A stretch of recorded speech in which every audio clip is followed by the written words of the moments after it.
What is going on, everyone? Welcome to the Promethean Tides. I'm General, and as always, I'm joined by Breaker. What is going on, Breaker? Come on, man. America. It's like our economy is strong.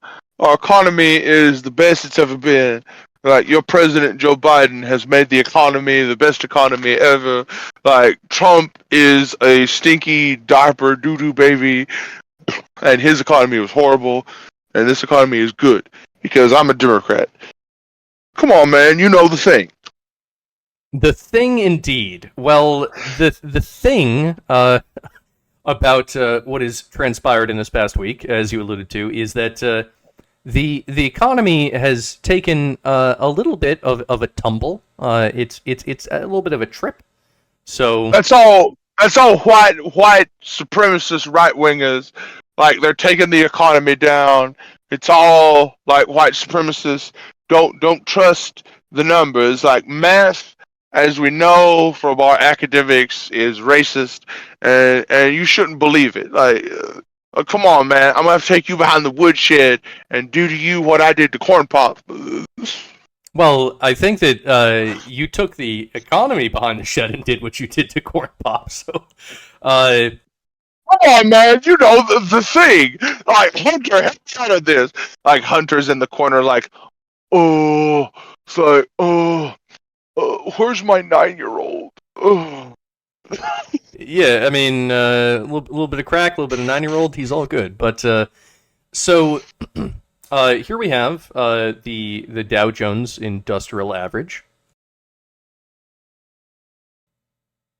As you can see, this is I believe the past day. This is on Friday. So all right, it kind of did some stuff, right? Now, if we look at the past week, we can see that it's actually, it was up there, it was like 30,000, and it started tumbling, and now it's down to 29. A little bit unfortunate, right? But okay, 30, 29, whatever. I mean, this is what I would expect to see in like the industrial average, to be honest with you, Yeah. because the fucking the tech sector alone is dragging all this down. Oh yeah. I mean, actually, I'm not sure if we can check the Nasdaq. I guess I'm not sure if the tech sector is involved in the Dow Jones. But so this is the 6 month. It's been on a downward trend. Some peaks and valleys, but that is what it is. And then let's look at the 3 year, right? So let's see. Biden got into office like around basically around like January 2021, so right around there. It was at a 31,000, and it picked up a little bit, and then it kind of traded sideways for a while, and now it's on a downward trend. So it is lower than it was 2 years ago. The economy has not only flatlined, but it has actually gone down. We've lost. And the thing is that this chart is not accounting for inflation. So the value of the dollar, I think, as any American is aware, is worth a lot less than it was even 2 years ago. So in fact, if this were to be, I guess,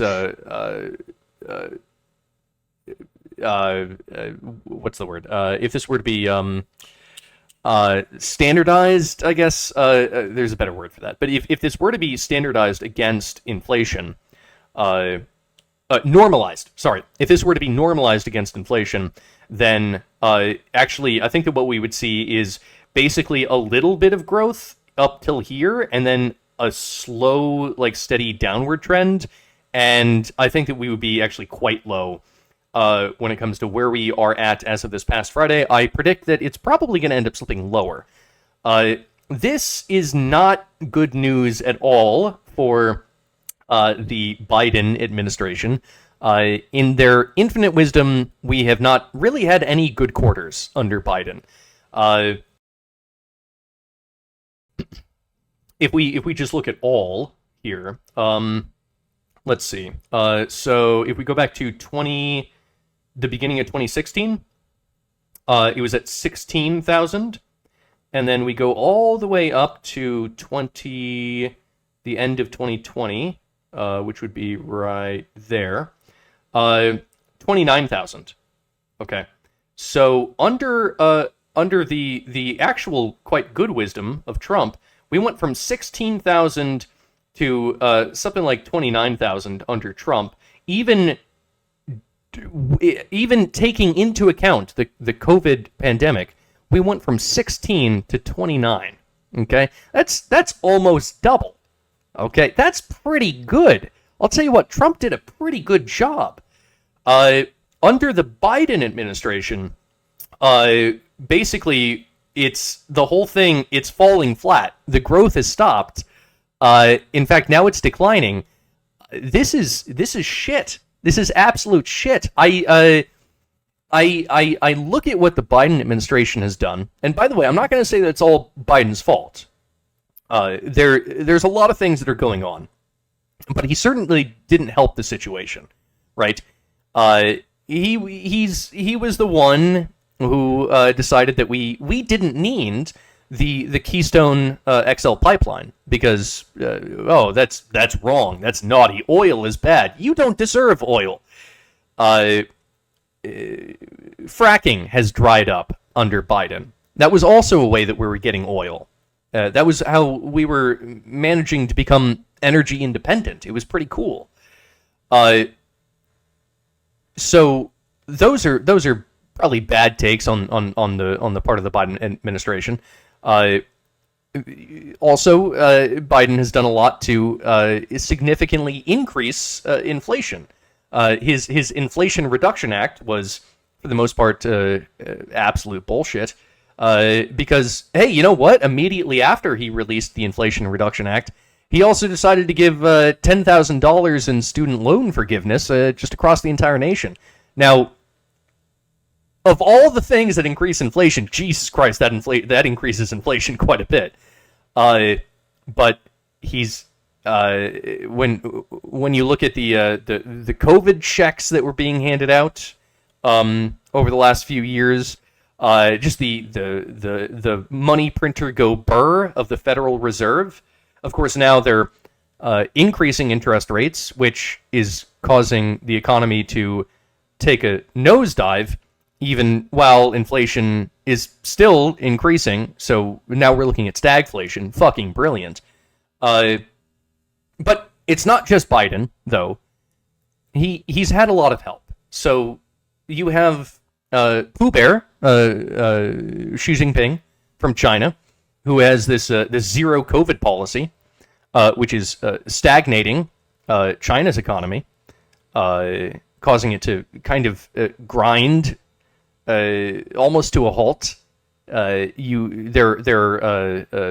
are ships that are like waiting for like fucking weeks to get materials to and from China because of this COVID policy that in a country of 1 billion people, they're not allowed to have a single COVID person because I guess that, you know, if you just make COVID illegal, then you can just get rid of it. Bureaucracy solves all things, I suppose. Meanwhile, also when it comes to China, their version of the stock market, the housing market, it's not doing the best. They're propping it up, but also themselves causing quite a bit of inflation. So there's that. China acting brilliantly with brilliant leadership. You got Russia. You got fucking Putin deciding that he wants to start a war in Ukraine. So, there's that, which means that a lot of the energy supply that Russia would normally be giving to Europe is not existing. Of course, also, Ukraine is a massive supplier of, say, fertilizer, which is very soon going to be affecting everyone's food supplies. Price of food is going to go up, and I mean, maybe the people in the first world will just have to pay more for food, but Tell you what, there's going to end up being starvation, I believe, in some of these third world nations. That's going to suck for them.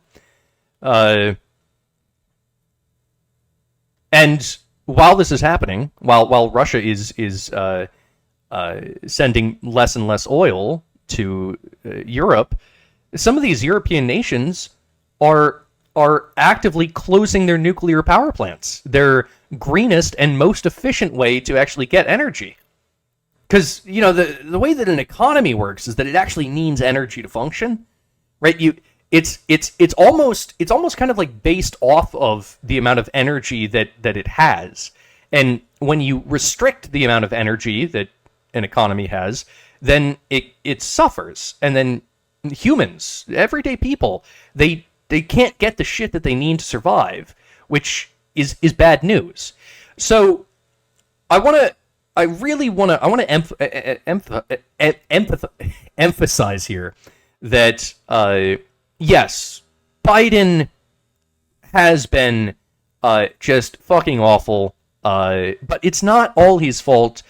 It's also just the leadership of I guess every single fucking leader and politician that exists right now. I can't think of a president or a prime minister of any nation that has been doing a good job. As far as I can tell, the entire world is going fucking insane, which is just fucking dandy, because we can all see the results. We're all feeling the results of this, but we just gotta fucking grin and bear it, I suppose.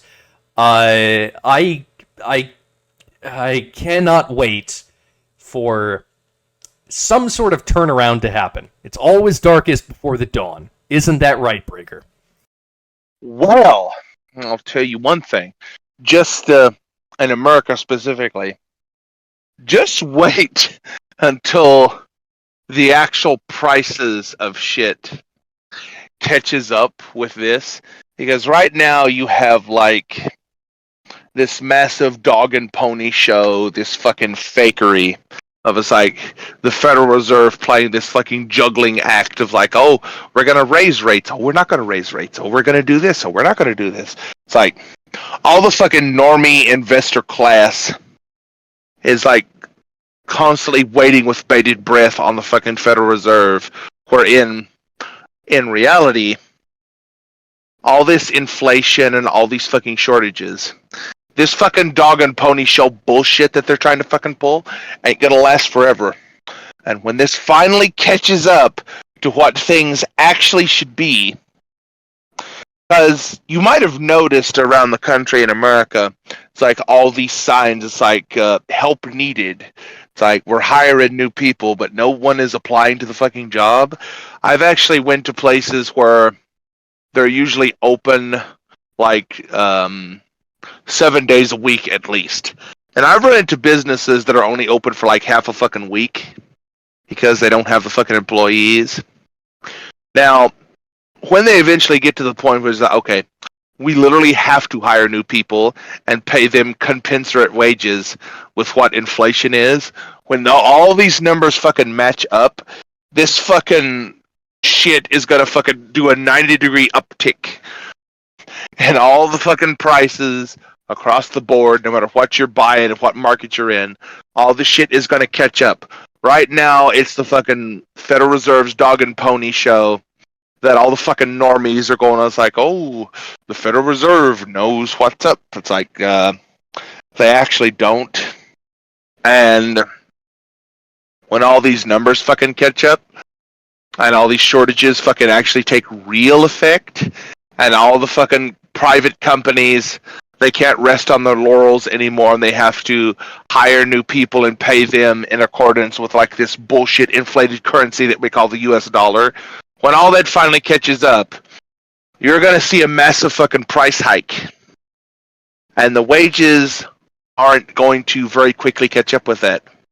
So what you're going to see for at least 6 months to a year is like huge price hikes and everything. And because the fucking Federal Reserve has been playing this dog and pony show and because the fucking Biden administration doesn't want to live in fucking reality, we're going to see all the fucking prices go up, and we're not going to see wages go up in accordance with them. So you're going to see like at least a year of like everything costing double or more, and you're just going to have to fucking deal with it. At least in America. That's going to be what. Come on, man, America. You know the thing. Well, that's going to happen for at least a fucking year. Not just in America. This is going to happen across the entire. Europeans are double fucked because they've cut Russia off from all the energy shit because I guess green energy and Putin bad because Ukraine blah blah blah. Like Europeans are fucked. People are gonna die in Europe like October onward when the European winters in fucking Germany and the Nordic countries, when those winters actually kick in and they don't have any fucking natural gas from Russia left, they're going to be royally fucked. Unless the European Union is like, you know what? We suddenly decided that burning wood stoves and coal is green energy, guys. Thumbs up. It's like, fucking global homo is going to have to fall in line with all this shit, because if they don't, people are going to actually die. And when people get to the point where they're suffering so fucking horribly that people are actually dying, like, you think you've seen protests in Europe now with the fucking farmers' protests? You ain't seen nothing yet. The Europeans are going to fucking zombie mode the goddamn government if they don't do something about this. And by the way, the only things they can do about this is like, okay, make coal-fired power plants legal and just rewrite the fucking rules and make them green. I don't give a shit what you have to fucking do. Just in your fucking mind, pretend it's green when you know it's not. I don't give a shit. Like, bring nuclear power back. But that's not what Europe is doing. Europe shut down their fucking power plants, their nuclear power plants, because, I guess nuclear energy is bad because Greta Thunberg, like a single tear, ran down Greta Thunberg's fucking mongoloid downy face. So I guess we can't fucking do that. So that was highly offensive. I mean, at this point, it's like, you know what's more offensive? Like thousands, if not tens of thousands, of Europeans fucking dying from the horribly harsh winters that are headed their way. Like, you realize that El Nino, as opposed to El Nino, El Nino is like a reverse El Nino that's going to sweep across the entire fucking globe. Like, all of Europe for this year is going to see the coldest, harshest fucking winter in decades. And that's all lined up to happen. This is nature taking its fucking course. And what's going to happen is thousands of Europeans are going to die. They're going to literally fucking freeze to death, and they're going to be huddled in the corners, freezing to death, surrounded by other humans, just like shivering to this, like, well, at least we didn't cause global warming. And then they're going to fucking drop dead. That's what's going to happen in fucking Europe. In America, get used to all your fucking prices fucking skyrocketing. This fucking price hike is going to happen, whether you like it or not, and the wages aren't going to catch up till fucking next year, sometime in the middle of next year in the fucking summertime. When half of you have fucking died, this is going to finally fucking catch up. Okay, so I don't know. In between, what's going to happen is like, I don't know, Europe and America. I mean, you do the math on this. Like, you know who's responsible, and you know what must be done. I won't say anything else because YouTube, but auto-complete this in your own minds. Okay, so, all right, that was an incredibly bleak outlook. I'm not sure if half of all Europeans are going to die or whatever, but I think that there will be suffering that occurs, certainly. I mean, people are already suffering, so the suffering will increase. I'm certain that there will be some fatalities. I'm not sure how bad it's going to get. We can't predict the future, but from this particular vantage point, I agree with you. It doesn't look super nice. It looks like there might be some problems. So Russia will be fine. Russia has like natural gas. they have a lot of natural gas. They have a lot of oil. Yes, Russia can heat their homes basically for eternity. But we are facing some rather large problems, and a lot of it does come down to leadership. It's the thing is that in my estimation, and it's impossible to predict how things would have actually played out, but in my estimation, if Trump were currently the president, I am doubtful that Putin actually would have even started the war in Ukraine to begin with. I agree. He probably wouldn't have. So in that case, just due to Trump being the off the wall fucking semi crazy guy that he is, just him being Trump, he probably would have at least prevented or stalled the war with Ukraine, which means that oil would not be as pricey as it is. Also, Trump wouldn't have shut down the Keystone XL pipeline. Also, fracking would be going forward as much as ever under Trump. And I mean, shit. I saw a picture the other day of a gallon of gas costing $7.50 in California. I mean, I don't know exactly where that was, but Jesus Christ, $7.50 for a gallon of gas. Boy, California's doing something right. It doesn't matter in California because, like, petty theft under $1,000 is basically de facto decriminalized in California. So you can just buy $500 worth of gas and just drive away without paying, and there's going to be no consequences. This sounds like a fucking joke. This sounds like an episode of fucking South Park.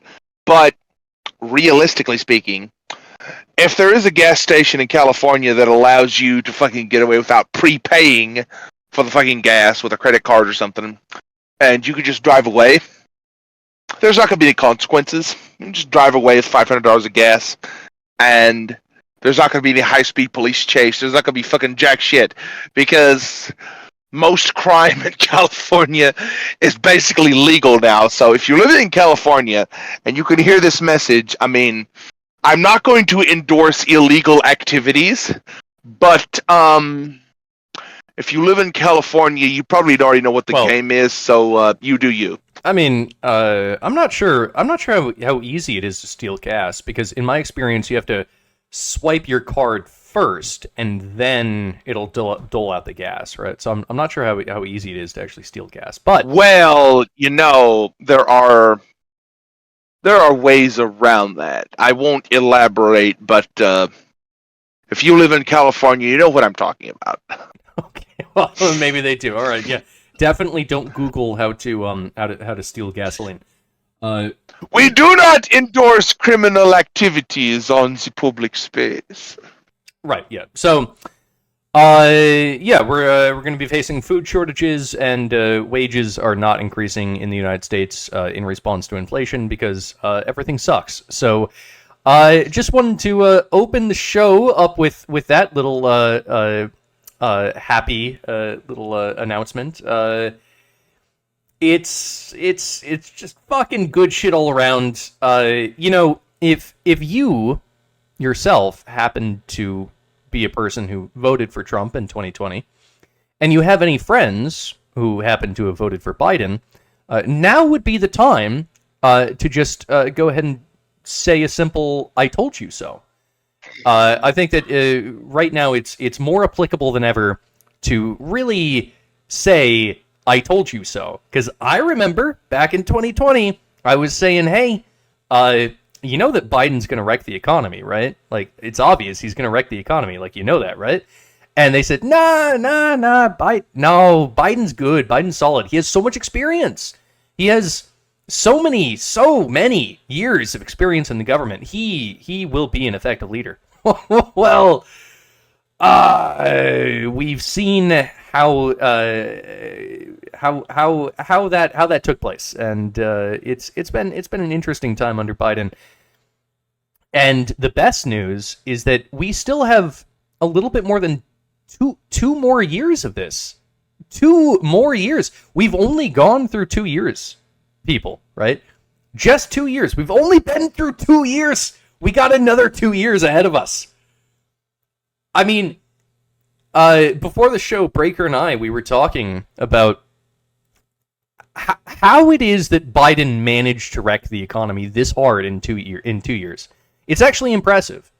Like, if I sat down and planned out a scheme of how to wreck the economy, I'm not sure if I could have done a better job.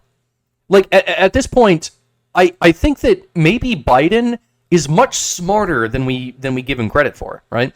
Maybe he plays off as a doddering old man who doesn't know where he is half the time. But maybe that's just an act. Maybe he's actually fucking brilliant, and he himself, like Trump, is playing 4D chess, but from the opposition. Whereas Trump was trying to make things better, Biden is a calculating, evil genius who just spends all of his time trying to make just everything worse for some reason. I don't know towards what aim he may be attempting to do this, but it seems as though he's doing his damnedest to just make everything turn into shit. He's like the opposite of the Midas touch. So just fucking brilliant shit all around. We love it. We love it. YouTube, we love Biden. We love Biden so much. We don't like Trump at all. Biden is the path forward, YouTube. Don't worry. Okay. So, we also have the concept of detransitioning in the trans community.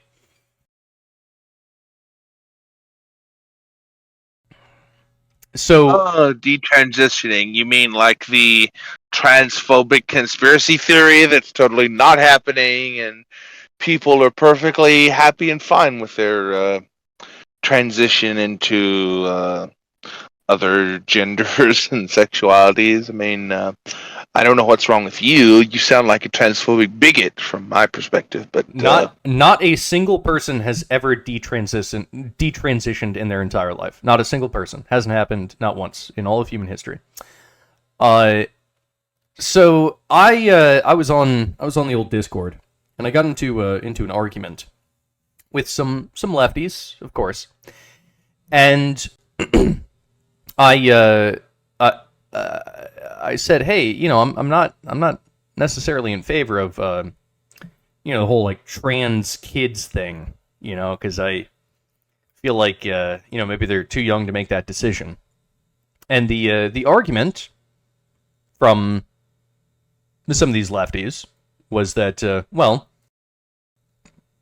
the transition is more effective if you do it young. They're more passable the younger you do it. I understand that. That makes sense, right? If you get them before puberty, man, you can really make that transition very convincing. And I get that. I totally get that. I can see why it is that if you are legitimately trans and you really know that you're trans when you're 12, that you would really want to do that, right? But the issue that I find is that, well, if you're that young, if you're 12, 13, 14, 15, 16, if you're not an adult, then I'm not sure how much capacity you have to make that decision, right?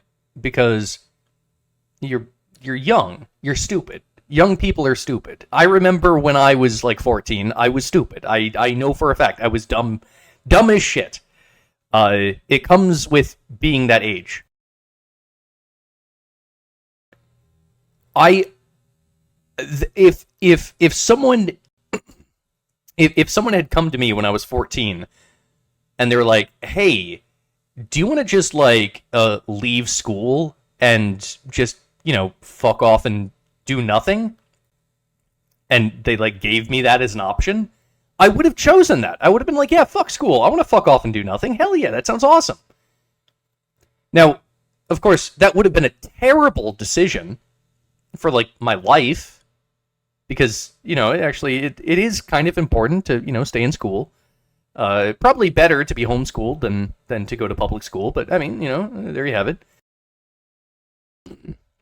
But that's my point, right? Like 14-year-olds, they make bad decisions. Teenagers in general make bad decisions. Shit, I made horrible decisions when I was like 20, 21, 22. I made horrible decisions.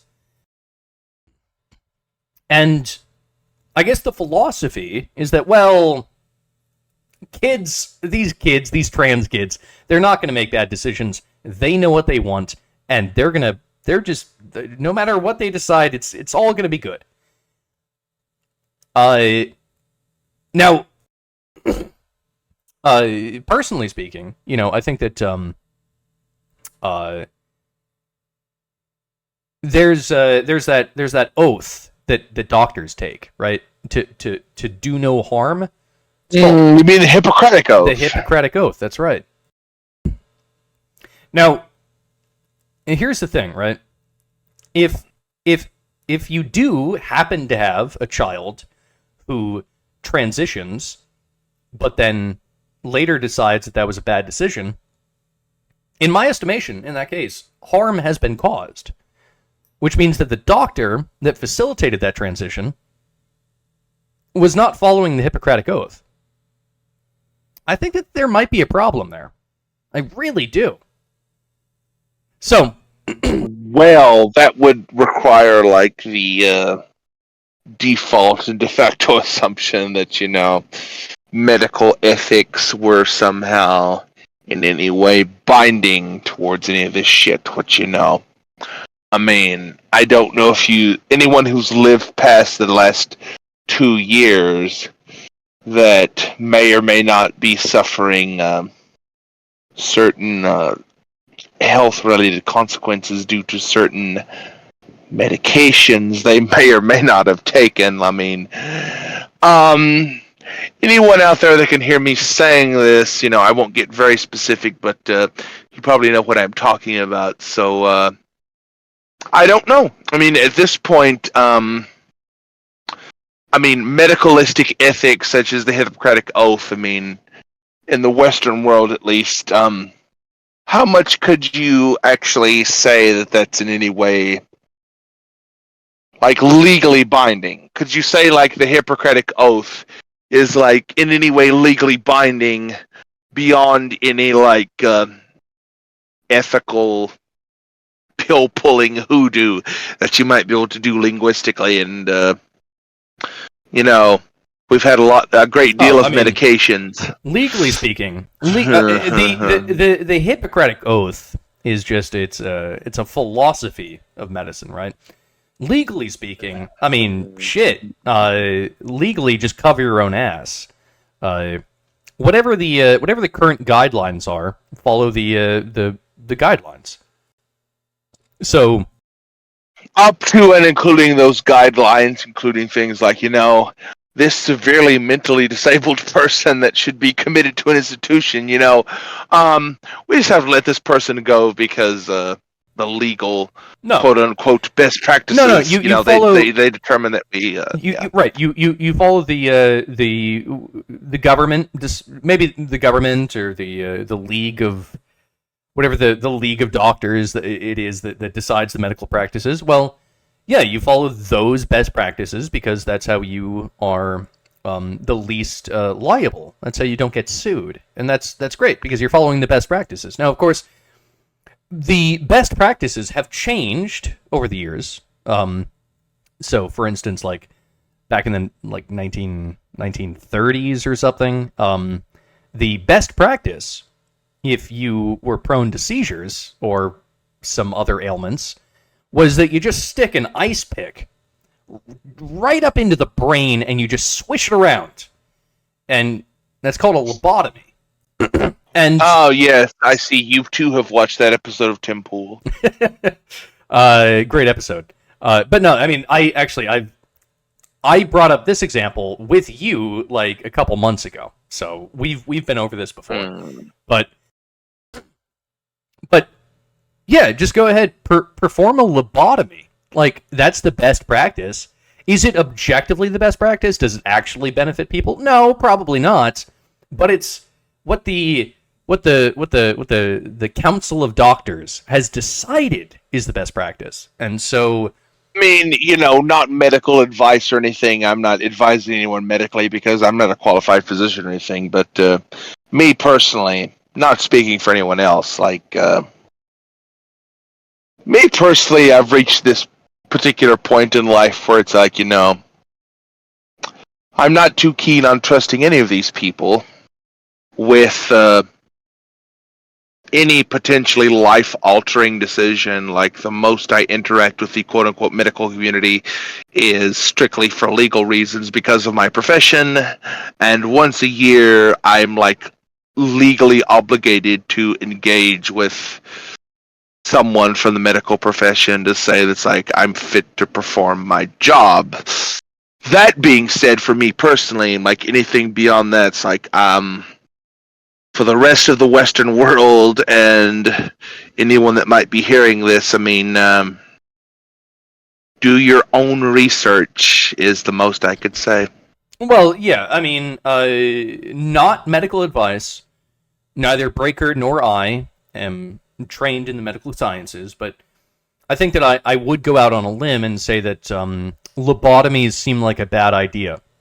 So, yeah, sometimes the best practices, maybe they're actually not the best. They're called the best, but are they necessarily the best? Who knows? Yeah, and how much of that is politically motivated rather than medically and ethically motivated by what is actually best for your patient and your given practice? If you're an actual medical professional listening to this, I mean, Hey, you have a lot of difficult decisions to make about your lot in life. the best practice right now is to make sure that your 8-year-old child gets all of his COVID boosters, I don't know, 17 of them. That is the best practice right now, to make sure that you have a thoroughly vaccinated 8-year-old, even though his risk of having really any sort of complication from COVID is incredibly fucking low. Might as well be zero. It probably has a greater chance of dying. It objectively has a much greater chance of dying in a car accident. Probably has about the same chance of dying in like a plane accident. But no, best practice: make sure to get your 8-year-old thoroughly vaccinated with this totally safe and effective vaccine that definitely did not undergo the standard at least 10 years of FDA study to make sure that it's safe. No, we just rolled right past and that. make sure that if you take into account all the unexpected heart attacks of like totally unvaccine related, just weird things happen. Okay, Breaker, weird things happen. the weird coincidental, quote unquote coincidental heart attacks that certain people from certain age groups that never before in the history of Western medicine has the propensity of unexpected heart attacks in people of certain age brackets and like health backgrounds, like world-class athletes, for example. Never before in Western history has there been such a propensity for unexpected heart attacks. I mean, it certainly couldn't be related to any medical procedures over the last 2 years that may or may not have been mandated by certain governments. I mean, take all this into account, like not medical advice, but do your own research.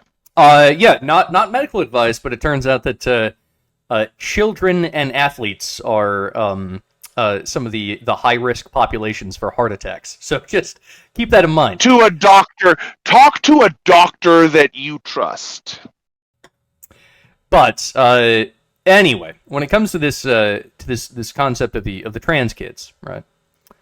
Making a major life-changing decision when, objectively speaking, you wouldn't trust them to balance a checkbook, right? I mean, You wouldn't trust them to balance a checkbook. You wouldn't trust them to fucking drive a fucking car.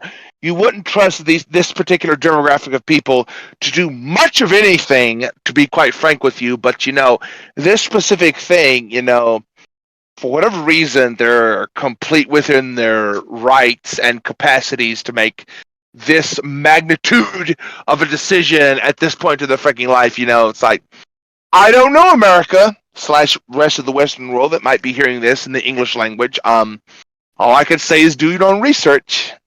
You might be surprised at what you find. Yeah, these are people that we, as a nation, we do not even trust them to vote. And I mean, fucking A, we barely give a shit about voting procedures. But we don't even trust them to vote legally. But they can make this decision. Hell yeah. Now, I was trying to do some research about the rate of detransitioning, and it's all over the place. I've seen so many different numbers as to detransitioning in general and detransitioning when it comes to kids, right? So if we look at this Wikipedia article, it says formal studies of detransition have been few in number, of disputed quality, and politically controversial. Well, that's not surprising. No shit, Sherlock.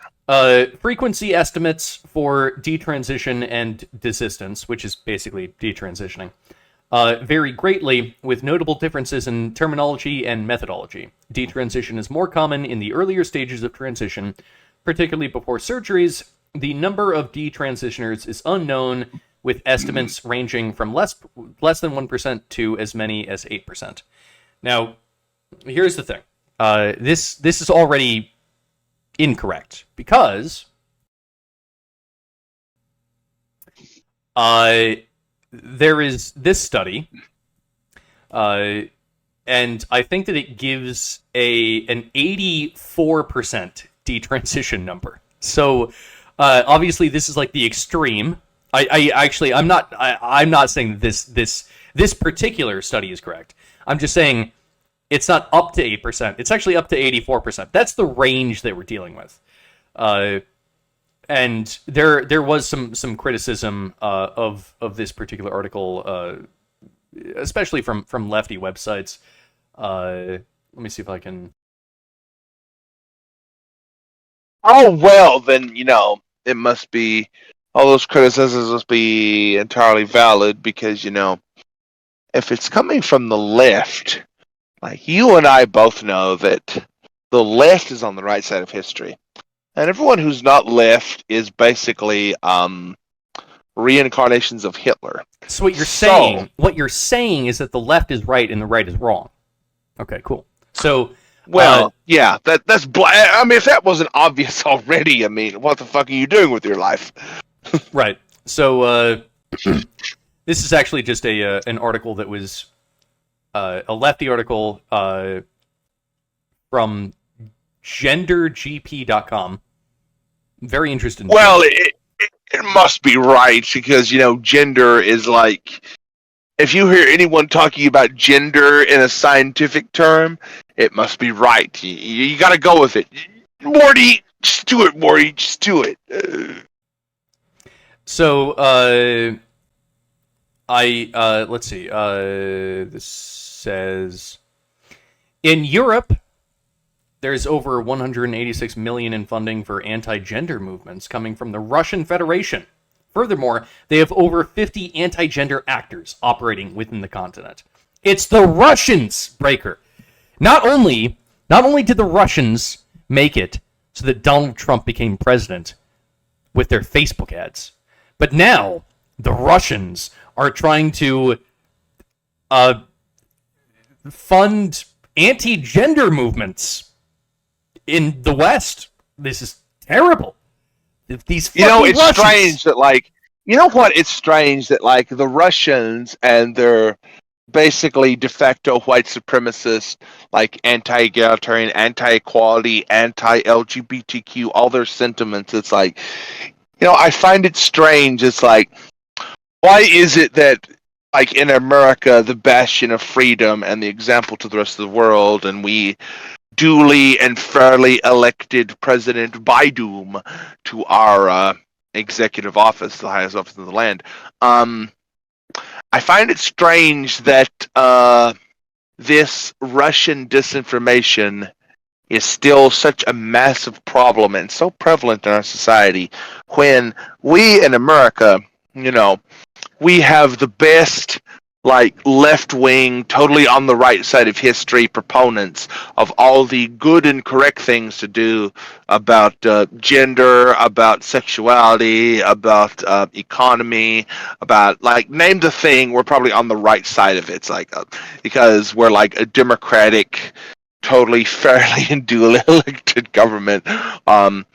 Totally fair and democratic. So I find it strange that these fucking Russian propagandists are still so easily able to subvert our pure and beautiful and wonderful democracy with such impunity and ease. It's like, I find that weird, don't you? Well, I don't find it weird at all because, as you know, Breaker, you and I are both covert Russian operatives that are trying to spread Russian propaganda. That is what we are. God damn it, I forgot about that. Yeah, I just outed us.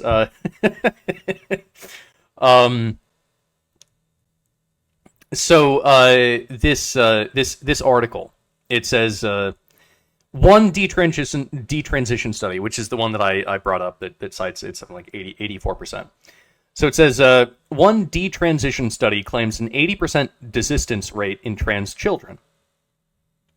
However, when the study was scrutinized, it was discovered that the methodology was deeply flawed. The study in question did not differentiate between the following: young people with gender dysphoria, young people who socially but not medically transitioned, and young people who were simply exploring gender diversity. Okay, so to a certain extent, yes, that is a flaw in the study. I can agree with that. However, I would open the question of how many kids are transitioning that have not been diagnosed with gender dysphoria. Because when I look at that article that I showed that cited the 84% number, it was too broad. But then when I look at some of these other studies that are like, oh, it's only 1% that are actually detransitioning. Well, those articles are actually only looking at kids that are diagnosed with gender dysphoria. And I happen to know that there are kids that are not diagnosed with gender dysphoria that actually do the transition anyway. So you have an issue here. You have basically the science on this is all over the place. The fucking medical science, it makes no sense. You have numbers ranging from 1% to 84%.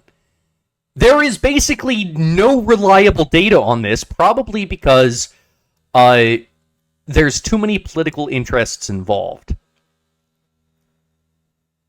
But I can guarantee you that there are kids that are transitioning that have never been diagnosed with gender dysphoria.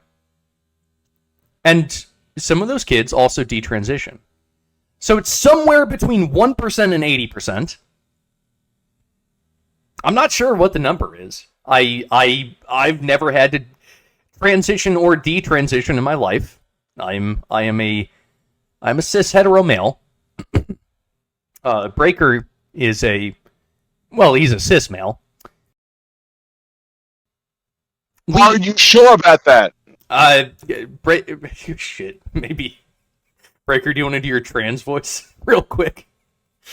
I'm trans. How dare you define my identity? I'm perfectly valid. I don't know what you're talking about. Your cis heteronormativity is totally harshing my vibe. I think I'll take over this article. It's like, you see, trans kids are perfectly normal and perfectly fine. It's just the cis heteronormative patriarchy that's been suppressing us for all of these years. And all of these transitions, as you're seeing exploding in the modern day and age, that's not a statistical anomaly. That's just nature taking its course of all the trans people you've been suppressing for this entire time. God, I still fucking hate that voice. It's like nails on a chalkboard to me. But How dare you? This is my identity. You fucking cis heteronormative patriarch. How dare you suppress me? I'm being harassed.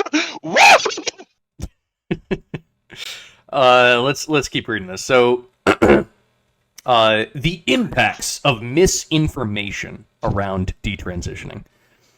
Major impacts, folks. I mean, this is dangerous stuff. Look, don't criticize anything about trans. Look, the fact is that if you want to castrate a 14-year-old boy, if you want to perform a hysterectomy on a 16-year-old girl, if you want to, if you want to do all of it's valid. if you want to do a fucking double mastectomy on a fucking 13-year-old girl, totally solid. This is valid. Don't It's question valid. it. Yeah.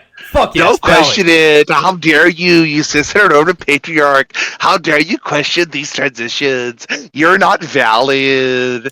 I think, as a matter of fact, that you might be trans. Deep in your heart, you're trans, and you should accept your trans identity. Yeah, this is definitely not politically sanctioned mutilation of children. Certainly not that, right? But it says, you have to be a right-wing Nazi to think that. How dare you? It says here, when the possibility of detransition is prioritized, it can lead to gender-affirming care for children and adults being withheld. Gender-affirming care. That is... You know what that sounds like to me? When they say gender-affirming care? That sounds like... synergistic management solutions, right? It's a term that doesn't really fucking mean anything, and it's meant to deceive. When they say gender affirming care, it's they want to castrate kids. That's what they want to do. They want to sterilize children. That's what that actually means. Not in every case, I acknowledge. Not in every case. Sometimes people, they keep the old cock and balls and they just, wear a skirt, right? Okay, that is a possibility. But in many instances, it means castration, or even in the case when it comes to just putting the kid on puberty blockers, which is not castration. But it is the same compound that they use to chemically castrate, let's say, like sex offenders, right? So, I mean, there are similarities here. Like, it definitely reduces your reproductive potential. Like, if you, let's say that you're put on puberty blockers when you're 14, right? Just because... just to be safe, we'll just, you kind of think that maybe you want to become a girl, but, like, maybe you don't. We'll put you on puberty blockers. And then, if you decide that you don't want to be a girl anymore, then, okay, we'll just take you off the puberty blockers, and then you can resume your puberty as normal.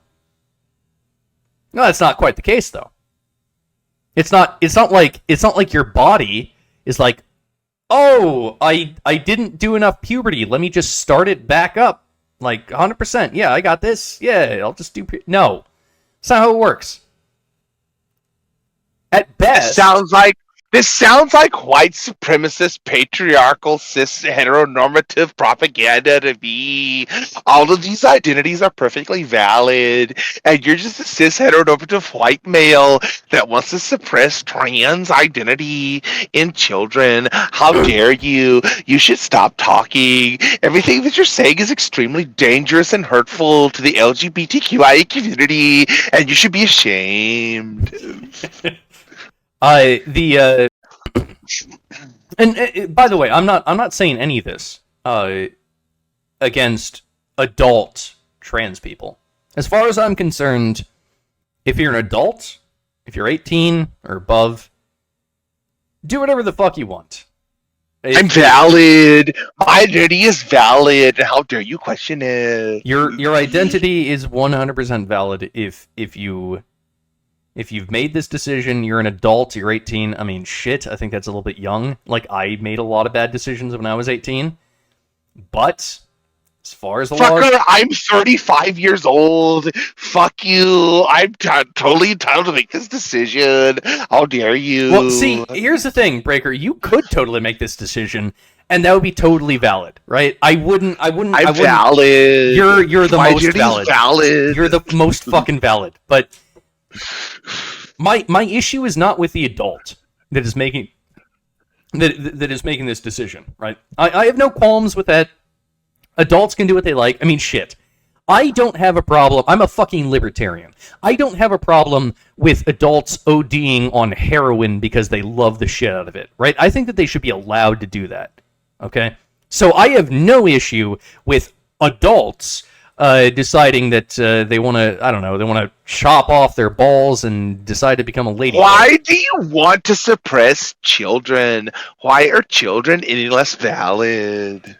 Right, but when it comes to children, they don't have decision-making skills. They don't. That's part of what makes them children, right? It's why it is that we don't allow 6-year-olds to vote or carry a gun, right? There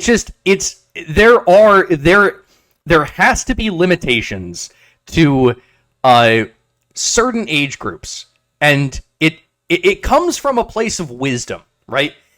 Well, you know what? Maybe we should. Maybe we should allow all of these children to transition and make these life-changing decisions. Because your cis heteronormative patriarchal views, like, why are you projecting your adult sensibilities onto a child? Like, why are you doing this? Maybe children are perfectly valid and perfectly capable of making these decisions, but your cis heteronormative values projected on these children, maybe you're actually a secret pedophile. You know what, Breaker, it scares me how cis heteronormative just rolls off your tongue so quickly. Like, you say it so just like as though you've said it 800 times, cis heteronormative. Like, you really, that's creepy. How dare you? You need to respect my identity and respect my pronouns. I use Z, Zer pronouns, and you must refer to me as that from now on. Z. Yeah, Z, Zer. Whatever the fuck that means. How dare you question that? You cis heteronormative bigot. You should be deplatformed and canceled right now. Because here's the thing, right? Like, actually, if you're trans... I'm trans. Yeah, you're trans, right? But... If you're genuinely trans, then like you're not trying to transition from like a boy into a galaxy or like a girl into a horse. You're trying to transition from a boy to a girl or a girl to a boy, right? In which case, these like alternate pronouns, the they, them, they, zer, latinx, none of these actually make any sense, because in theory you would just want to be either he him or she her. Why How dare you assume my identity? All of those pronouns and all of those identities are perfectly valid. How the fuck? It's just your cis heteronormativity that is making them invalid. How the fuck do you transition into a galaxy? How the fuck do you do that? What is the medical procedure by which you become a galaxy? I'll tell you right now, if there is an identity that identifies with like a pan-galactic sexualism, you need to respect that. It's your cis heteronormativity. You're wedded to the gender binary. You need to stop thinking in these binary, like male-female terms. There are a plethora of alternative identities and gender-affirmed identities that are completely valid, and your cis heteronormativity is oppressing all of these children, and you should be ashamed. Okay, all right, very good, very good. So, anyway, to continue with what we're reading here from Gender I GP. identify as a 10,000-year-old dragon cathedral, and when I'm in the dragon cathedral, my pronouns are its, and when I'm identifying as a human, my identity is they, them, and when I'm identifying as a gender-fluid individual, it's Caesar. How is this so difficult to understand? Well, all right, my pronouns are just Your Majesty, so I'm chill with that. But I'll respect that pronoun, Your Majesty. Please continue. So to continue this, it says from this lefty article, gendergp.com, some healthcare professionals may wonder how they can support a trans person in their medical transition if there is a possibility that they may change their mind. No possibility. It's always foolproof. Especially young people, and especially in the light of the fact that some of the physical changes brought about by gender-affirming medication are irreversible. Fucking irreversible. This is a decision being made by a fucking, 14-year-old. Irreversible. Cannot be done back. No takesy-backsies. You have sterilized yourself, and now the rest of your life is you being sterilized because you went through a weird phase when you were 14. You can now no longer have children, even if you grow up. That's your cis heteronormative patriarchy saying that sexuality exists only for the purposes of procreation.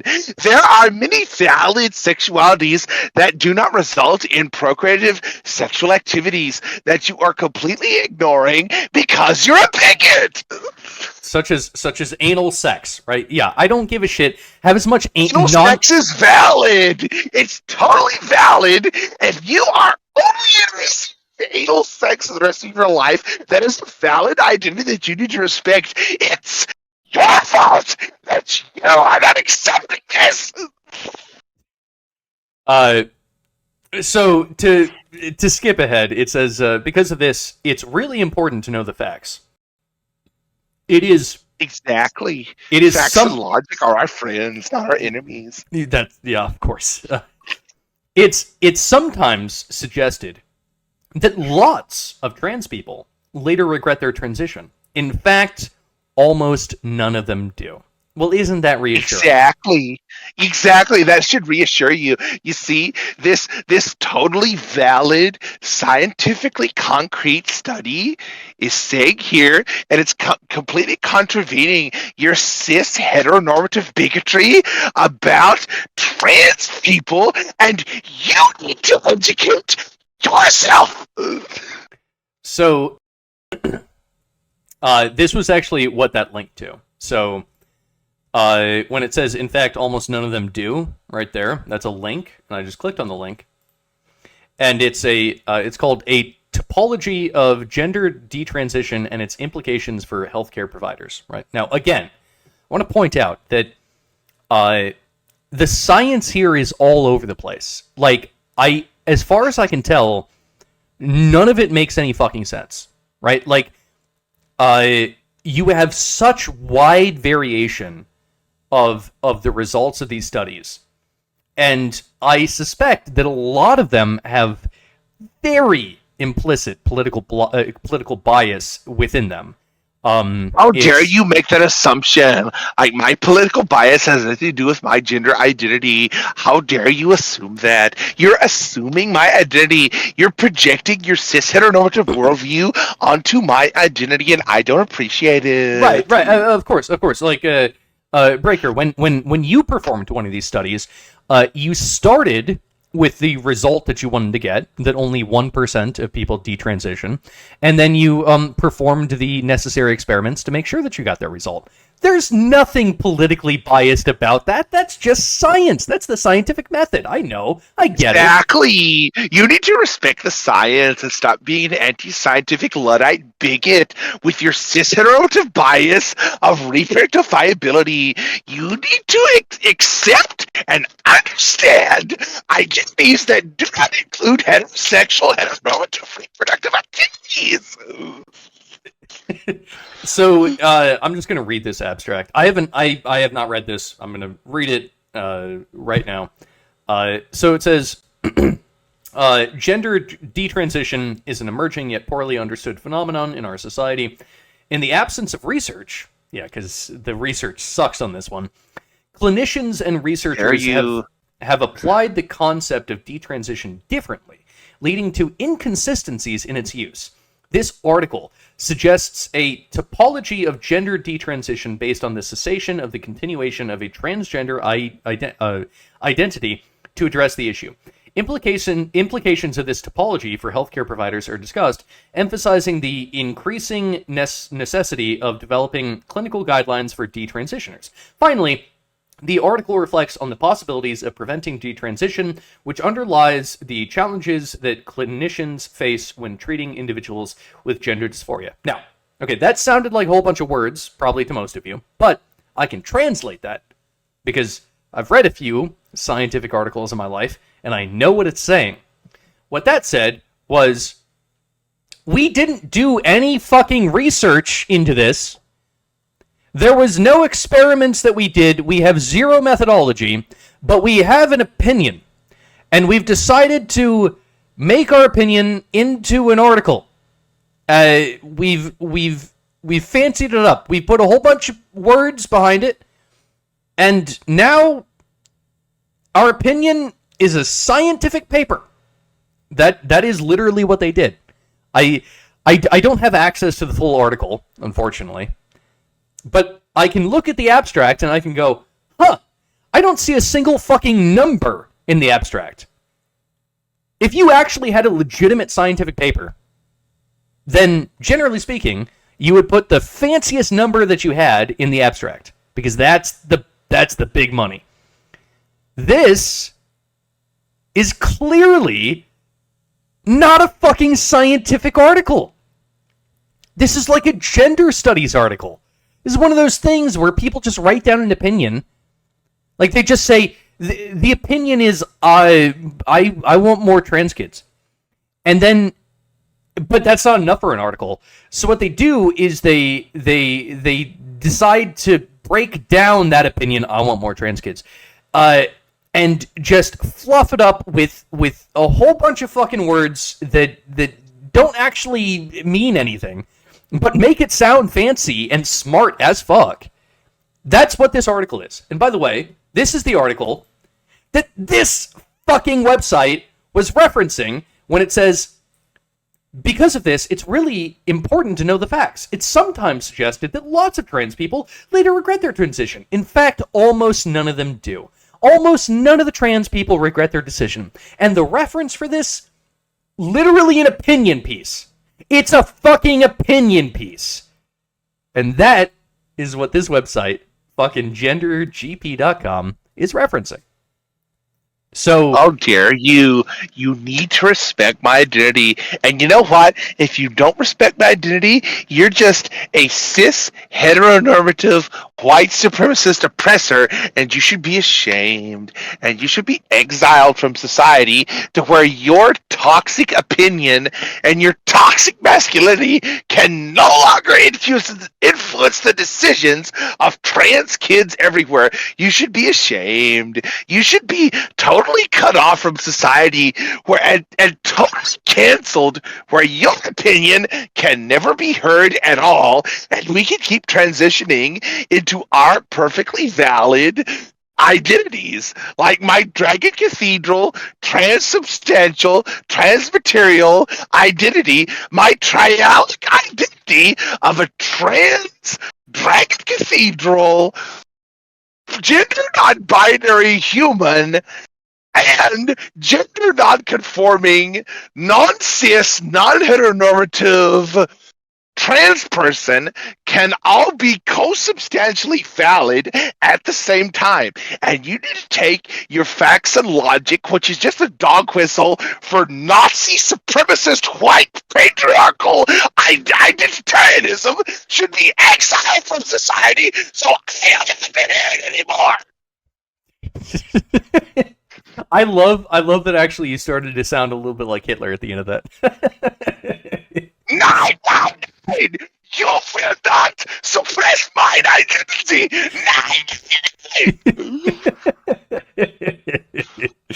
uh, uh, so this is all really interesting stuff, of course. We also have some detransition facts and statistics. Like we've already laid out that this website is super trustworthy.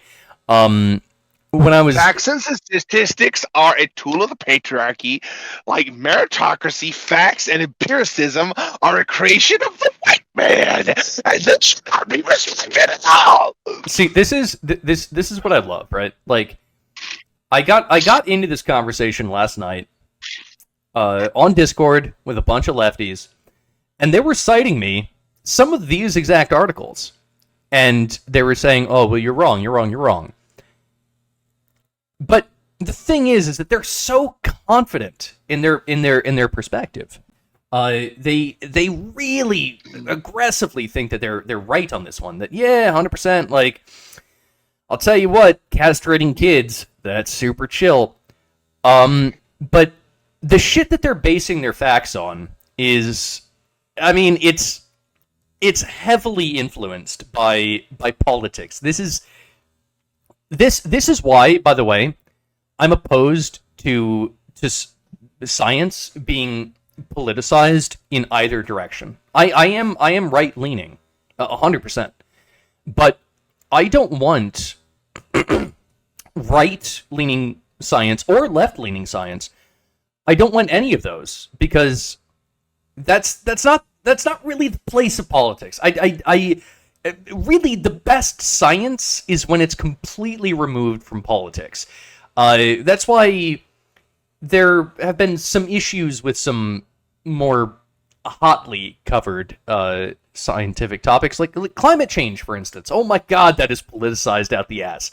And it's very difficult to understand what the fuck is actually happening with climate change because it's so politicized, right? It makes it very difficult to understand what the fuck is happening when science is politicized. And so that's why I'm against it. Whether it's left or right bias, I'm against it in general. It should never be political. But it is, because we live in an imperfect world. But anyway. Hey, to be perfectly honest with you, in all seriousness now, let's consider that fact, Ramon, that you just brought up. Do you think that science wasn't politicized in the early 1900s when it was. When the machinations of the creation of the atomic bomb were happening, and it just so happened that Einsteinian relativity was the perfect vehicle in order to create the atomic bomb? Do you think there wasn't any political machinations and manipulations happening there? Well, actually, no. So you just think it's like totally coincidental that Einstein cooked up the perfect type of theory that would lead to a world annihilating super weapon that the political superpowers of the world could continue to manipulate in their own fashions continue their political machinations of the future? Do you think that was a coincidence? No. I think that the process of the discovery of that was not that political. And I can tell that it wasn't that political because it actually resulted in something that worked, right? When science gets political, it seldom creates anything that actually works. Because the way the only way that science can work is if it's kind of unbiased. That's the only way that you can actually have good science. So the fact that they actually were able to create an atomic bomb that actually exploded genuinely, that tells me that the initial discovery was not that politically motivated. Now, after they made the discovery and they were like, oh shit, we can make a bomb out of that, then of course it became political, and the military-industrial complex wrapped their hands all fucking around that and decided to make a really big bomb out of it. But when it comes to like the initial discoveries, no, I don't think it was political at all. Yeah, and you think ever since then, ever since that one aspect of science, the Einsteinian relativity, that particular scientific revolution, ever since that became so massively politically advantageous to everybody around the globe, do you think ever since then that science has been in this like politicized death grip ever since then, and any scientific progress beyond that even questions that particular narrative, do you think that there wasn't a time in history where the powers that be were just like, well, this particular aspect of science works in making all of these political superpowers around the world to be they communist, capitalistic, whatever?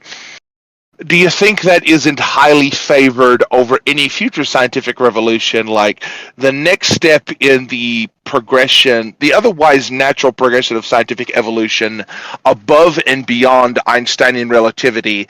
Do you think any aspect of that is not overtly repressed and suppressed by the powers that be because they got a thing that blows up and kills a lot of people out of it as a result that is so highly advantageous to them? Do you think that they don't have any ulterior motives in making sure that particular scientific paradigm endures as long as they possess political power? Oh, of course. Yeah, no, I totally agree with that. In fact, there's I think that within the past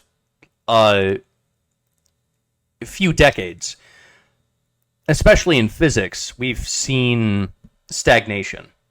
They've gone in full pursuit of string theory, and it hasn't really yielded results. Now, I'm not a quantum physicist by any means. I'm more inclined to the biology sector of things, but I can recognize some patterns there, and I can say, it seems as though maybe string theory is something that a lot of people have staked their careers on, and because people have staked their careers on it, and we're actually dealing with like people's status and legacy, that there is just a momentum in the system that just has to keep going with string theory, even though it appears as though it's achieved none of the results that it was supposed to. And yet we continue focusing on string theory. Now, to me, that is anti-scientific, right? Pursuing a thing because of legacy, because of the social status of the person that is advocating for it, as opposed to actually looking at the facts and going, maybe this thing doesn't work. Maybe we need to try our hand at something different. That's, by the way, that's why I respect all the physicists that are actively going against string theory. I mean, off the top of my head, you have like an Eric Weinstein, who I think has like an off the wall fucking insane idea. I doubt it's correct, but I mean, shit, it could be. I mean, what the fuck do I know? I'm not a physicist or a mathematician. You have some other ideas, like this concept that maybe actually it is gravity itself that changes depending on the scale that you're operating at. Like that's a really interesting idea. But yeah, Point being, science cannot operate within dogma and bureaucracy. Science is basically the anti-dogma and the anti-bureaucracy. And the minute that with what the government has done with science, turned science into a dogmatic bureaucracy, that is when science dies. That's when science fails, and that's when science stops being science. That's when it stops producing shit. That's when it stops innovating and inventing, right? Because how is it that fucking bureaucrats are going to innovate and invent? They don't. It takes a particular fucking type of personality to invent something, to innovate something.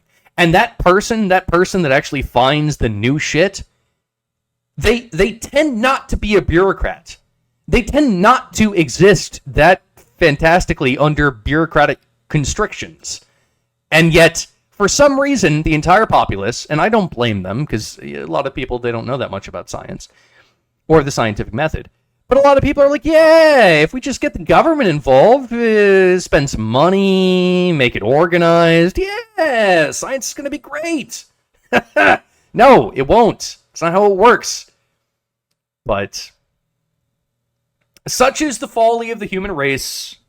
Hopefully we'll make it past all this. This is just, like a toddler tripping. Toddlers trip all the time, you know? Humanity is still but a toddler. It will trip, but hopefully it will find its footing.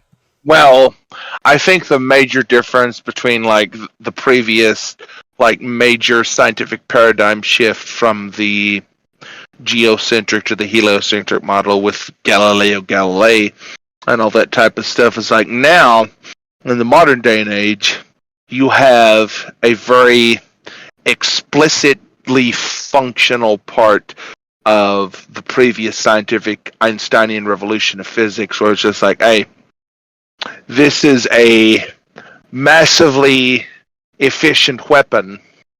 It's a bomb that blows up and kills a bunch of people.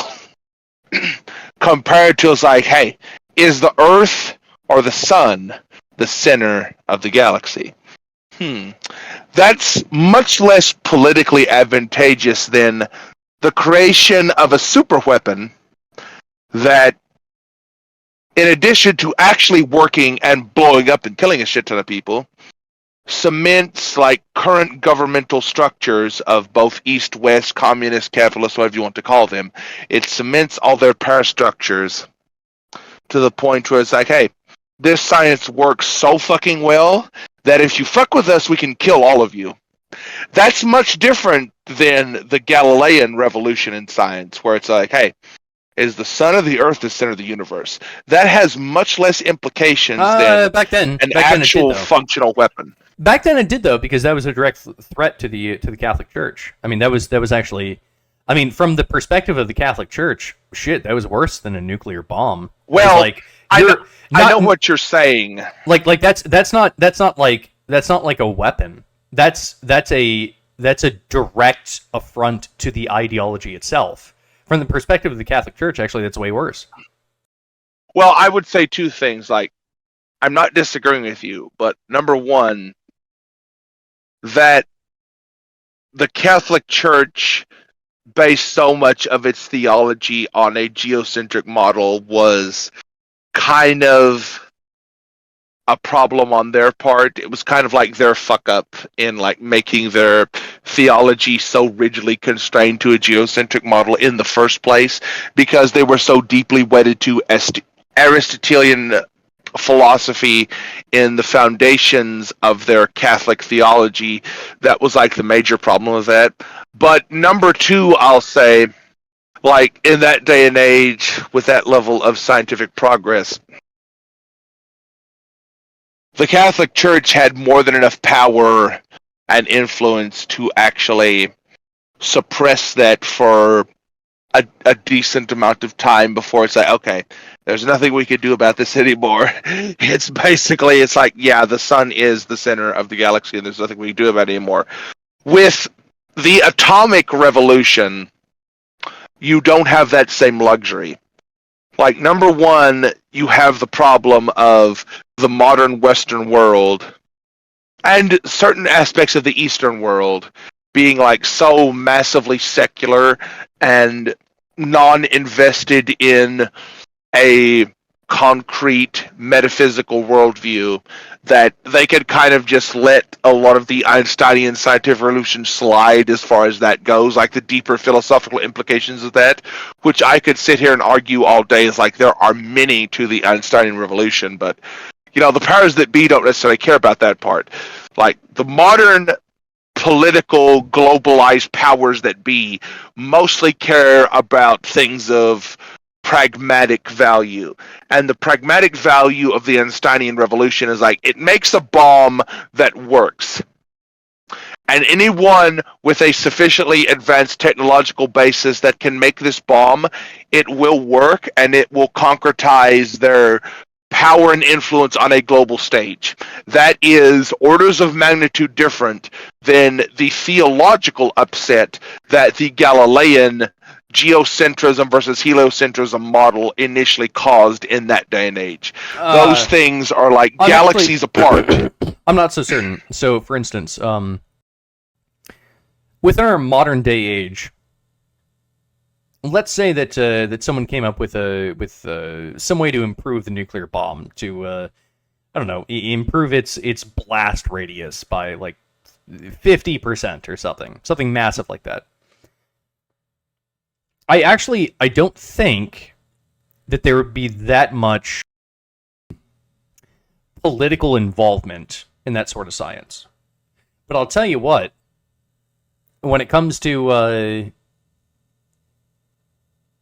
the science that might actually affect the ideology of the left, there's much more pressure against that sort of stuff, right? So,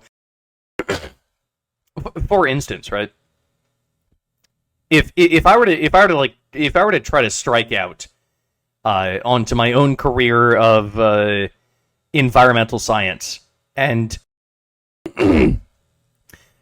it turned out that I discovered that, in fact, CO2 is not the enemy that we think it is, and in fact, maybe global warming is not entirely caused by humans or something. I would see a massive amount of backlash from that if I were to do that. Like the political structure is not that concerned with people inventing new ways to kill people. It doesn't care that much about that. What it is chiefly concerned with is ideas from the scientific community that might threaten their own power, the power of the establishment. That is what they're chiefly concerned with. They don't really give a shit if you make a nuclear bomb. Like, oh, fuck yeah, you made a nuclear bomb. Oh, awesome, we can kill our enemies faster now. Great. But they're not going to think about that much. If it happens, great, whatever. They don't care that much about it, because what they really care about is, what is the threat to our regime? How is it that this particular idea, where it's like, oh shit, actually, I don't know, the rate of kids transitioning might be higher than expected. Ooh, that's a massive threat to the regime, because the regime was telling us that it's totally chill to transition kids. Fuck yeah, transition them all. Double vasectomies for every 13-year-old girl. Fuck yeah. And when a study comes out and it goes, oh, that actually might be bad. Ooh, that's a threat. That's a massive threat to the establishment. And they have to shut that shit down. And that's why, I think in part, it's so difficult to find trustworthy articles when it comes to the detransitioning of kids. It's like, yo, the establishment does not want you to be looking at that stuff. I literally, if I can, and in fact I have, seen diagrams on how to assemble a nuclear weapon. Do you think that the government gives a shit about whether I know how to assemble a nuclear weapon or not? No, they don't give a shit. They don't care. Well, They know for a fact that I'm not going to assemble a nuclear weapon. But you know what they do because care you about? would need They care you would about need me millions. questioning. They care about me questioning their authority. Their authority must reign supreme above all. And the minute that I even poke a tiny little hole in their fucking bullshit, oh, they get upset. That's how regimes work. Yeah, because the difference in the nuclear bomb and the transitioning of children is it's like in order like anyone can look up like the schematics for a rudimentary nuclear weapon online. It's trivially easy. The difference is like in order to actually assemble that and make enough of them to actually be a potential threat to any world government, you would need billions of dollars of R&D and highly rarefied materials that are already regulated to shit by governments for exactly that reason. And there's all types of international and local government treaties around the mere accruement of the amount of raw materials you would need to make a viable nuclear weapon, that it's relatively without outside of their purview to even start to give a shit about like Jeff Bezos, for example, has more than enough like power, influence, and money to build his own private nuclear arsenal from scratch, from the ground up. Now, the problem is with doing that, to even start to do that, he would be subject to all types of like regulations that would make it far without outside of the realm of profitable viability. It's like even if Jeff Bezos could make his own private like arsenal of nuclear weapons, which he technically could, he has enough money to do that. Is it weird that I think that actually Jeff Bezos should be allowed to construct a nuclear missile? Like he is. That's the weird thing. He is technically. I feel like he should be allowed to do that because if he has the resources, then good on him. Can make a bomb. Go for it. The problem is, like in raw material and resources standards, you're absolutely right.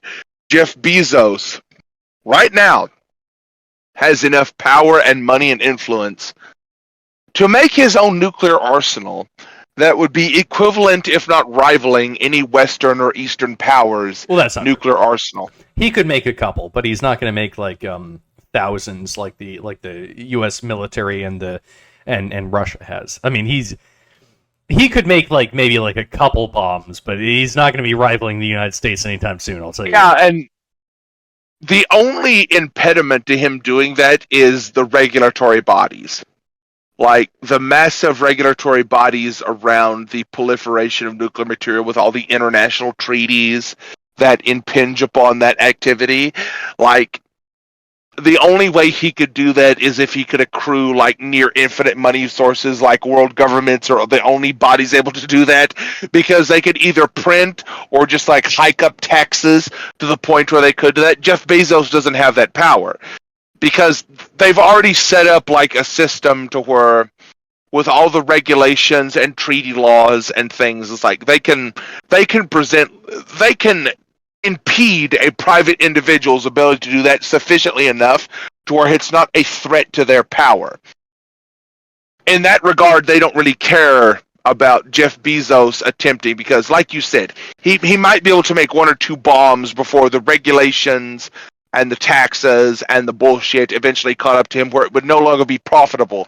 And he doesn't have the capacity to just like raise taxes or somehow generate money out of thin air like governments are more than capable of doing. So at the end of the day, even if he could, it wouldn't be profitable for him to do it on an individual entrepreneurial level. It's just not profitable to make nuclear bombs. But with the trans and LGBTQ shit, that's quite a different story. No, it's highly profitable, dude. The pharmaceutical industries can make so much money.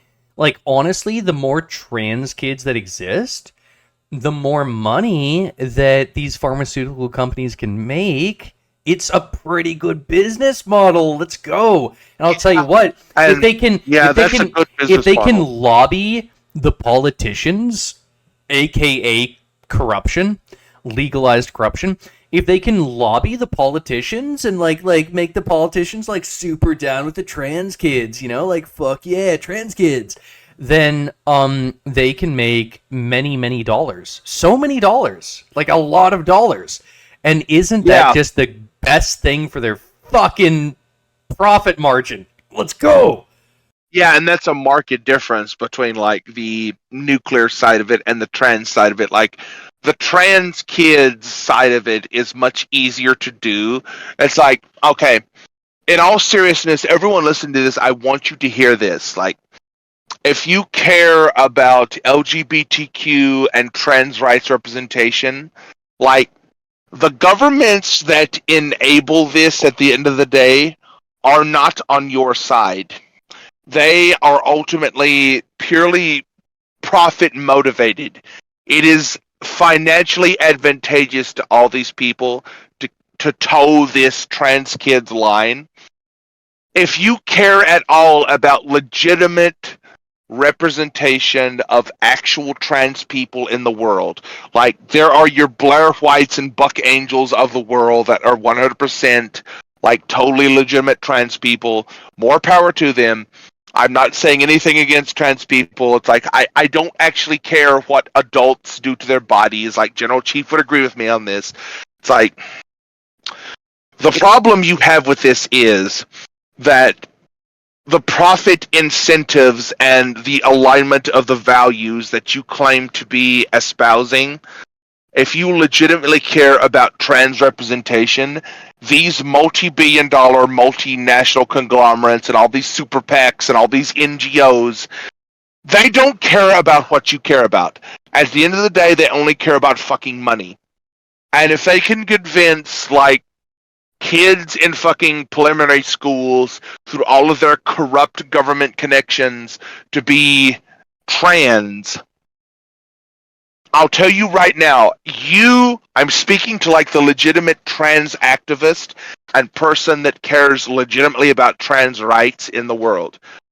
These people and all these fucking quote unquote epic science studies, they don't care about the same thing you care about. They care about the bottom line at the end of the day. You are falling into the trap of capitalistic, multinational NGOs that only want to make money at the end of the day. They don't care about the same thing you care about. They don't care about trans representation. They just care about making money. I'm speaking to the legitimate trans activist. I'm not trying to shit on anybody. I'm not trying to say that in all seriousness, trans is not a legitimate thing.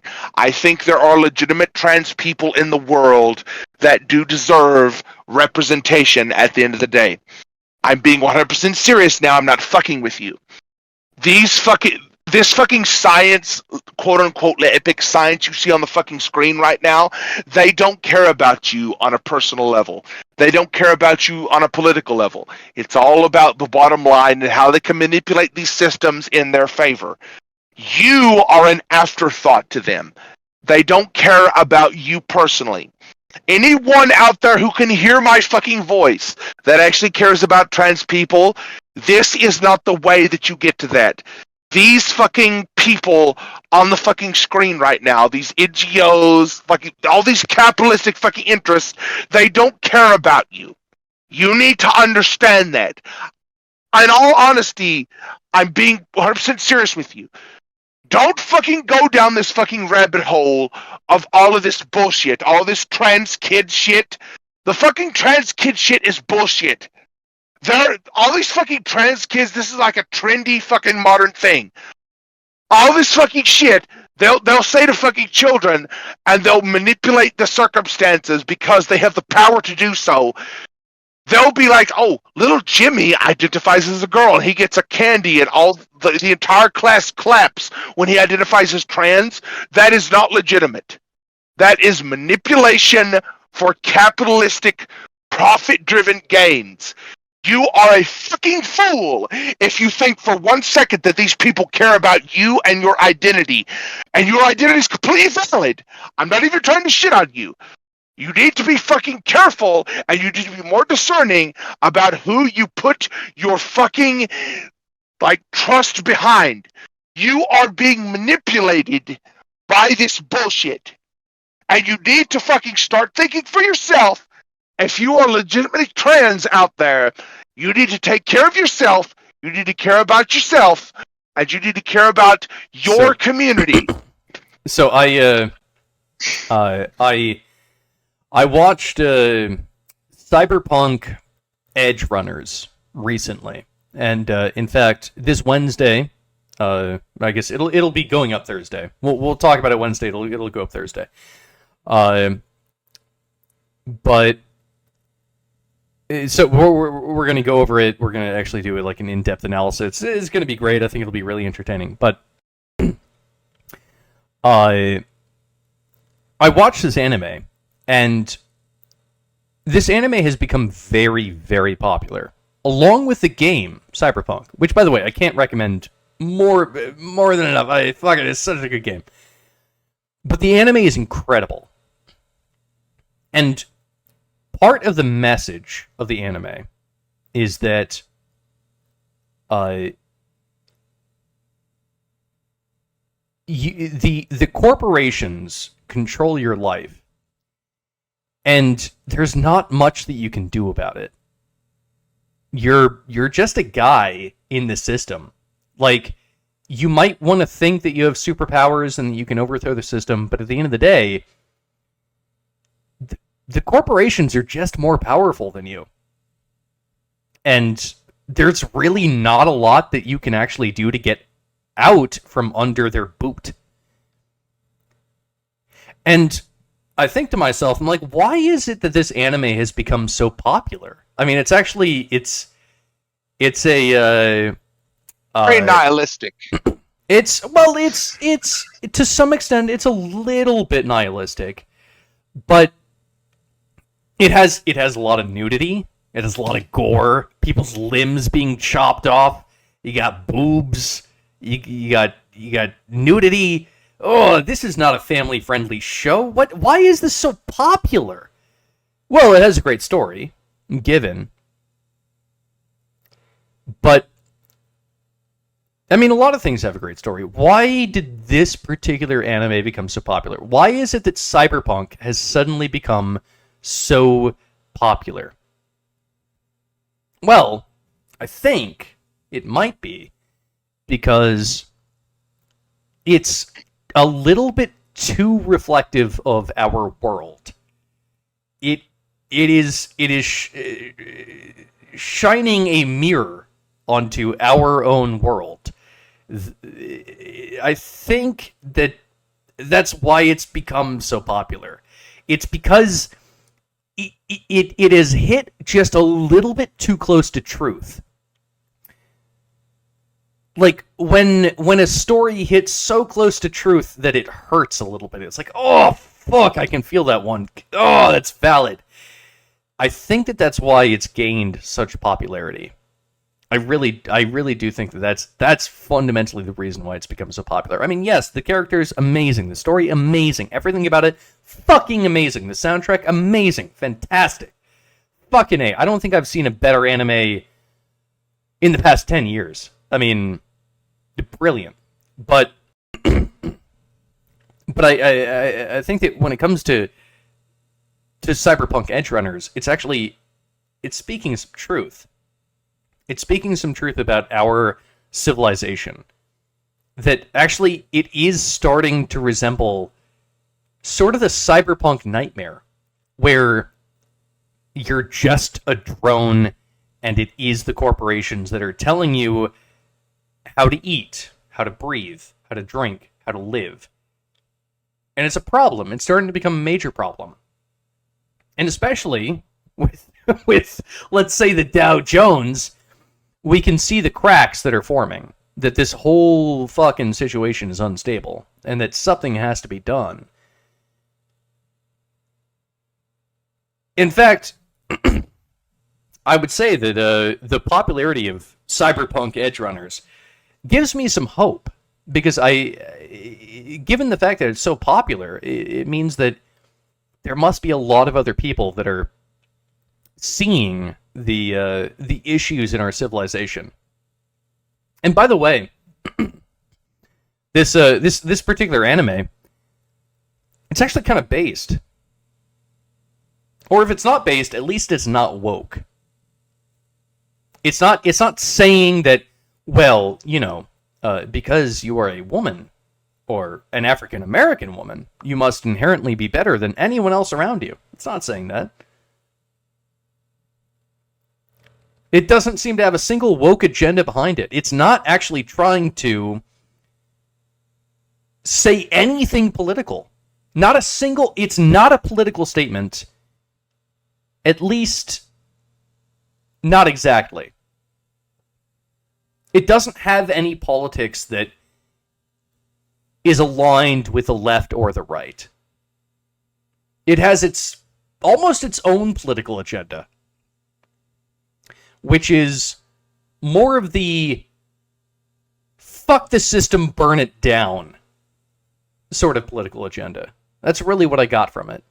And it's neither left or right. It really doesn't take a stance when it comes to left or right position. It's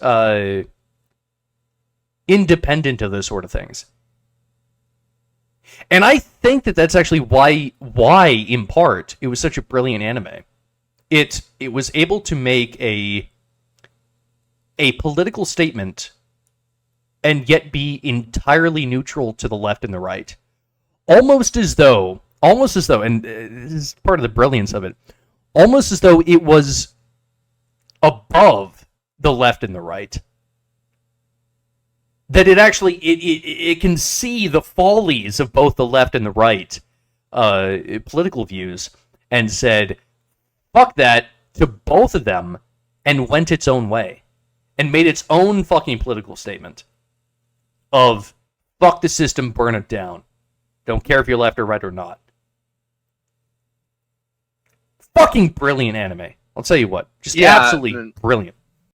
To be honest with you, that's exactly what I'm saying. Like, any legitimately trans person that ever happens to hear this, it's like, these muddied interests, these modern day political left versus right games, none of this shit's on your side. Like, if you're a legitimate trans adult that has the capacity to make this type of decision for yourself, you have, in the entirety of the Western world, you have more than enough fucking resources, you have more than enough fucking avenues to go down this particular path. Like, do whatever you want with your own body, hormone, surgery, whatever you need to feel comfortable in your own body. You already have that right now. All you need to do is take advantage of it. You don't need any of this extrajudicial fucking lobbyist, whether it's left, right, what fucking ever. You don't need any of this shit. If you want to live out your identity and express your truth in the world, whoever or whatever you are and how you identify, you have more than enough capacity to do that right now. All of this extra shit that we've been talking about, all of this is just fucking political theater. None of these people have your interest in mind. You make the decision best for you and your fucking body with your adult, logically, empirically, mentally sound self as an adult. You make this fucking decision, whatever that might entail for yourself. All those resources right now are already available to you. You don't need to push any further. You fucking won. If you want to be an adult trans person that identifies as a dragon cathedral or a non-gender conforming what fucking ever, it doesn't fucking matter. You have that resources to do that. You could surgically transition into a fucking cat if you fucking wanted to. That avenue is open to you right now. You don't need to fight. You don't need to push.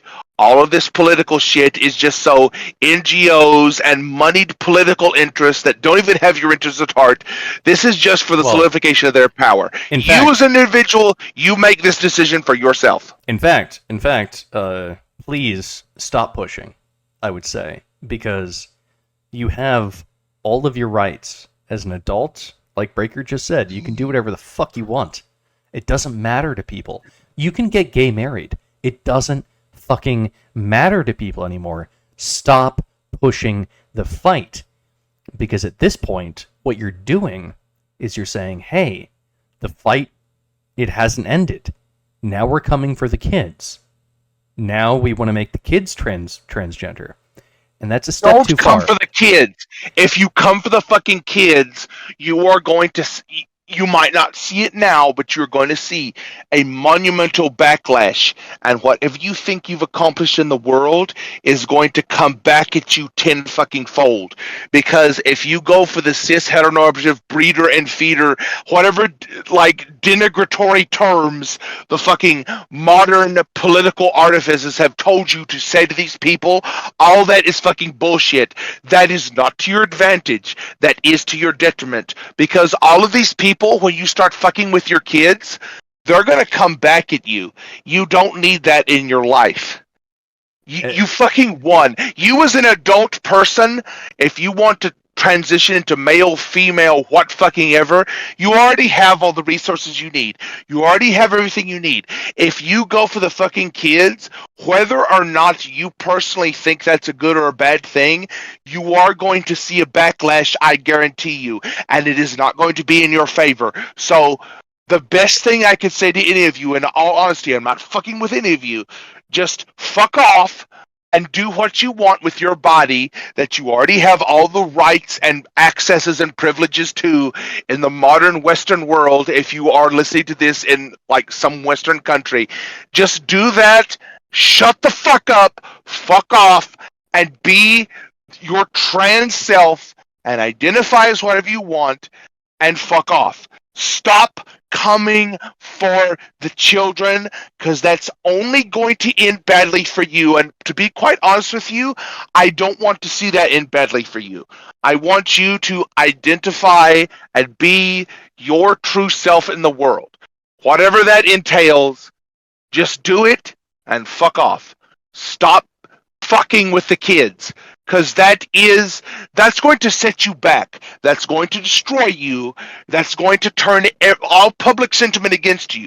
You might not see it now. You might think that you're winning. Oh, the left is in power. Oh, Biden. Oh, the Western world is all winning.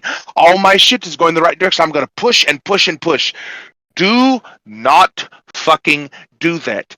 It will only end badly for you, and it will set you back. And it might take 10, 20, 30 years, it doesn't matter. By the end of that, you will be worse for wear than you would if you just fucked off and lived your life and did all your surgeries and transitions as you want to do as an adult person.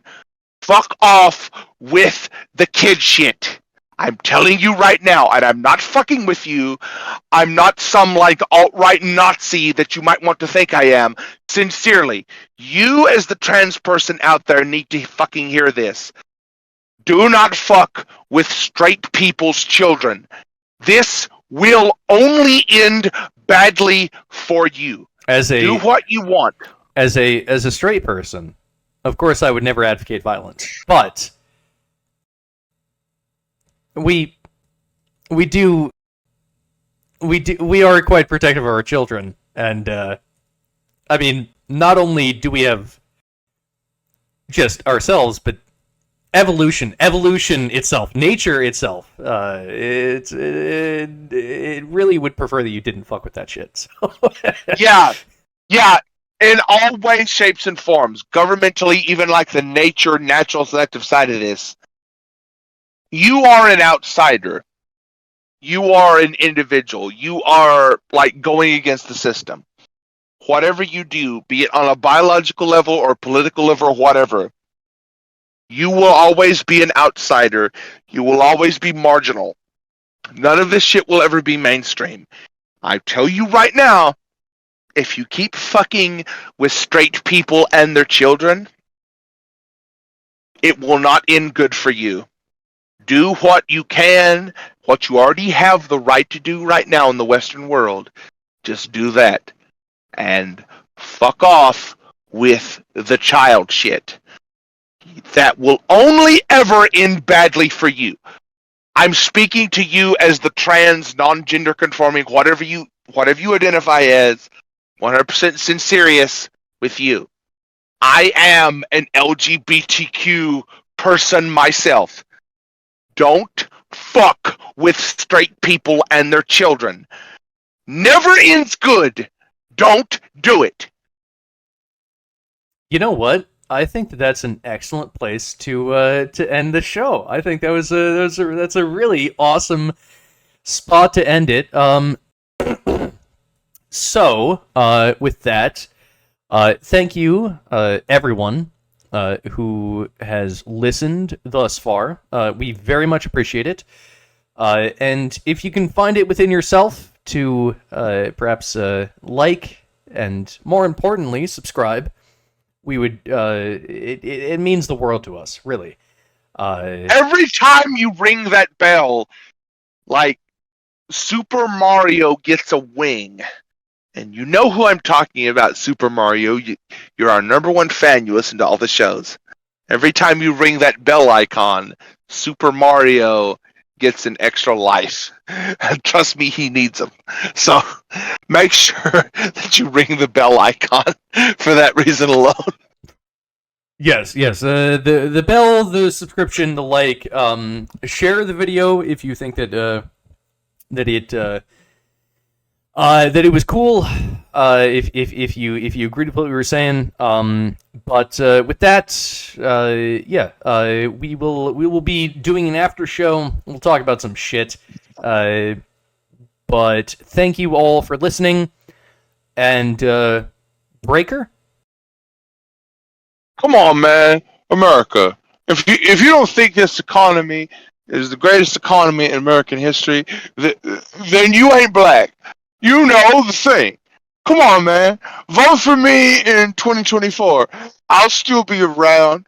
Trust me. I'm Joe Biden. I'm basically immortal. Like, don't worry about it. Just vote for me in 2024. All right. Peace out, everyone.